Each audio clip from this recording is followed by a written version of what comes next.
I'd intended to go to the parade that day. The new Lord Marshal was being sworn into office. You heard, right? There was to be a grand parade. It promised to be quite a show, a rare spectacle. Instead, all became the spectacle. Step right up, ladies and gentlemen. Poke your head through the window there for the most astounding and ghastly sight ever seen by mortal man. Feast your eyes at the horror, the pathetic, wretched thing that once was a human being. Once was just a girl named Mary. Mary Jane Kelly. Nobody of importance. Right inside, ladies and gentlemen. A peek through the window. Mind the broken glass there and the pane. There's no show like it anywhere in town. There's no show like it anywhere. I let him in. That's what you need to understand. I opened the door for him, let him into the apartment, took his coat for him. Make yourself comfortable, I said to him. All the others died on the street. You'd hurry with them, couldn't take his time. Always a chance a cop or somebody else could come along and catch him in the act. That's why he was never satisfied with any of them. But I went and put 4 walls between him and them. I gave him a right nice present now, didn't I? Just what he wanted. A night alone with me. That's why it was so much worse what he done with me than what he done with all the others. Oh, I was nothing special to him. He'd have done the same to all the rest of it at the time. Nothing special. You want to know something funny? I'd ask the man, "You ain't the Ripper now, are ya?" He laughed and I laughed. I didn't know the object of the joke was to be me. He got one over on me, all right. It's just a card game's all. Life, it's just a card game. There's those that draw a decent hand, and then there's the ones that draw the unlucky hands. Those of us living here and now in Whitechapel, we just drew lousy hands is all. But whatever your cards is, there's the ones you got to play. You don't get to draw again. I'd played out me hand. I'd known the Ripper was out there. I'd known I could end up one of his. But the rent was due. I was already behind. I knew if I didn't pay up, it'd be the streets for me. And out on the streets, the Ripper'd be liable to find me for sure. I played the odds, and I lost. I tried to explain it all to Joe. That's my man, Joe Barnett. Joe, I'll say to him, I'm just playing out me cards. Joe didn't like me prostituting myself. He wanted to marry me. Oh, and I would have too, but Joe, he'd drawn him a bad hand too, same as me. Oh, he'd work hard as any man, but he couldn't never keep 2 coins in his pocket to rub together. If you're born to poor folks, you grow up poor and you stay poor. That's just how it is. Joe and me was born poor and we stayed poor. His pride couldn't take it when I'd go out to earn us a living.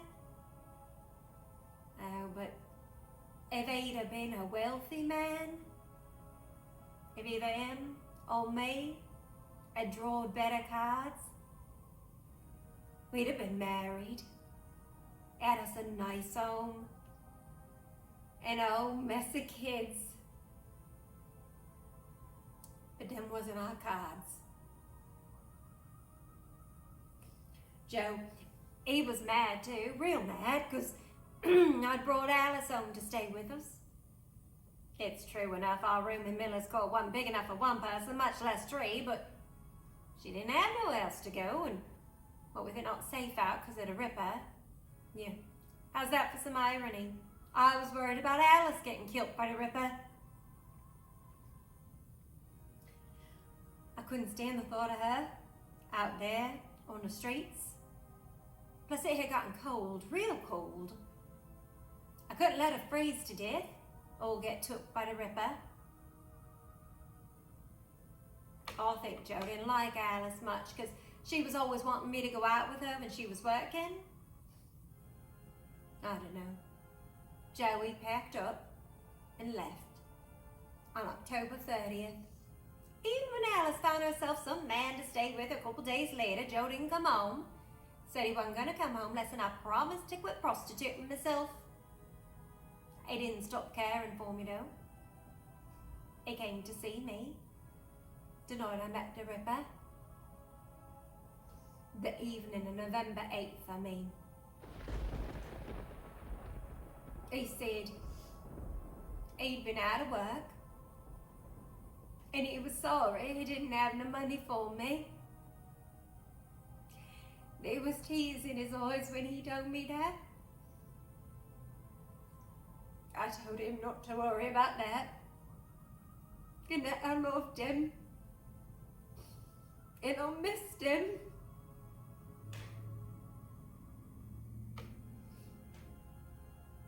We didn't talk about him moving back. He knew where I was going to get my rent money. After he left, I went out. Oh, I ain't never had no trouble getting men. It's one of the few keepers I drawed from the deck. My looks. My mom always used to tell me, Mary, your beauty is a gift from the Almighty. You ought to be proud of it. Don't ever be vain, but don't never regret having what the Lord give you. I used that one good card in me end as often as I could. Oh, there's always been men what's willing to pay for me affections. More than one what's offered to keep me someplace comfortable. And one or two, like Joe, what's wanted to marry me. You wouldn't think I'd be so particular, but I never could accept being married to a man I didn't love, just to keep a roof over my head. And those I did love and would have married, they couldn't keep a roof over my head. Oh, sure enough, I'll rent myself out, but a man that don't marry you is going to get tired of you sooner or later, and then it's back to the streets to look for the next one. That's just the way the cards got parceled out. Now, there's been times I let myself dream about being back in Ireland. My family moved from there to Wales when I was just a little girl and living on the farm. Not rich by no means, but not so poor neither. And a nice man would come along and he'd ask me to marry him. He'd have a place for us to live. And he'd love me. And I'd love him. And I'd say yes, because I wanted to say yes.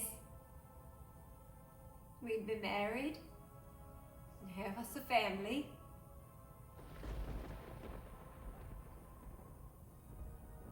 Don't do to think on such things that can't never be. Thinking on such things likely to kill you. Not that it matters any now, I reckon. No, that kind of life was never meant for me.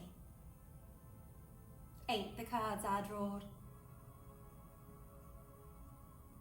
I was married once, a long time ago.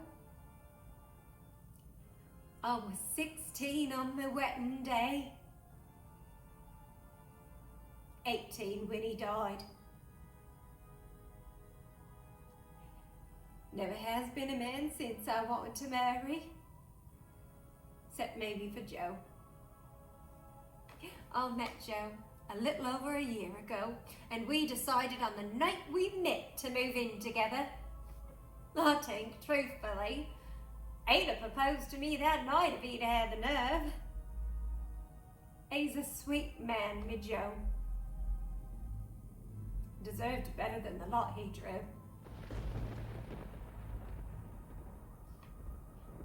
When they called him down to identify my body, even after they stitched me back together some,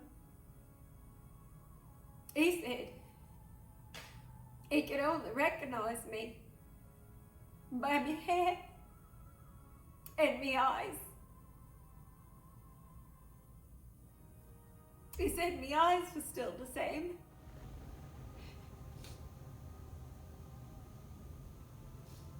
Friday morning, day of the show, my landlord comes around late morning, going on 11 o'clock, wanting his rent money. Good luck getting anyone to rent that place now, you greedy bastard. Not less than you lower the rent to almost nothing. Nobody's going to want to live in that room now, are they? Number 13, Miller's Court. Lucky number 13.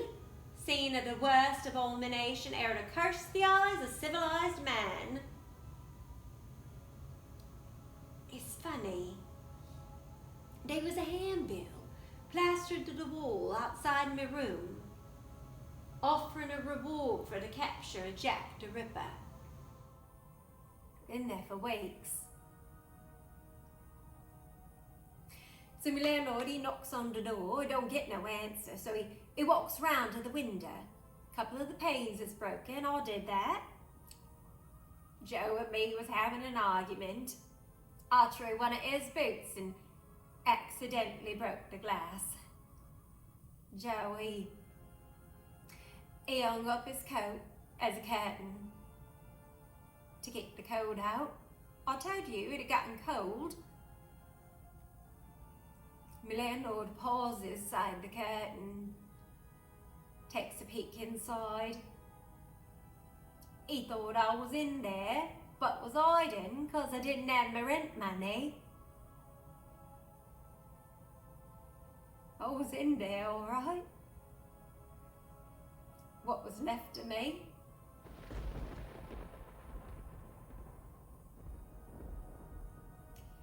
You heard all about it by now, right? Best show in town, how the Ripper tore me apart like I was an animal in a slaughterhouse. I didn't feel nothing. Not after that first cut. These folks would draw worse hands all in all.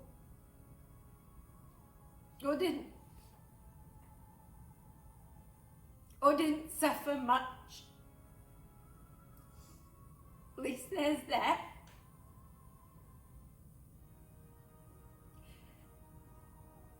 The police showed up a little later. They all took their turns peeking in the window, but it was 2 hours before anyone took an axe to that door. I reckon none of them were in no hurry to see the show so close up. Front row and ringside. Everyone wants to go to the circus, but no one wants to get too close to the animals.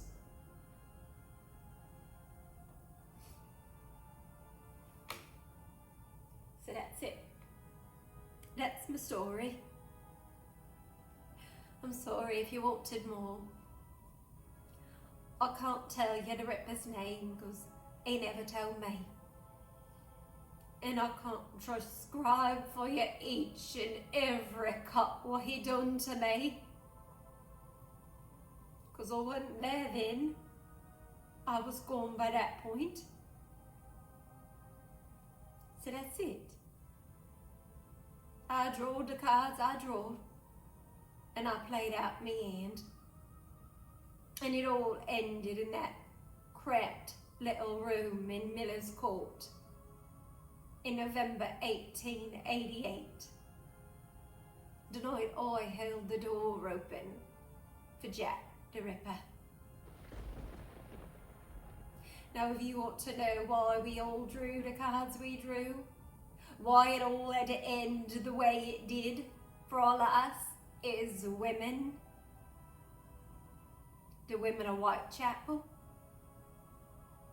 Well, you're going to have to ask someone what knows a lot more about such things than me. There is one thing I can say that the others can't. I lost me heart to Gentleman Jack. Literally.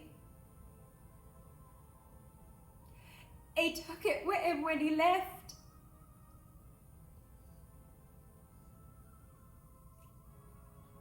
At least he had the decency to shut the door on his way out.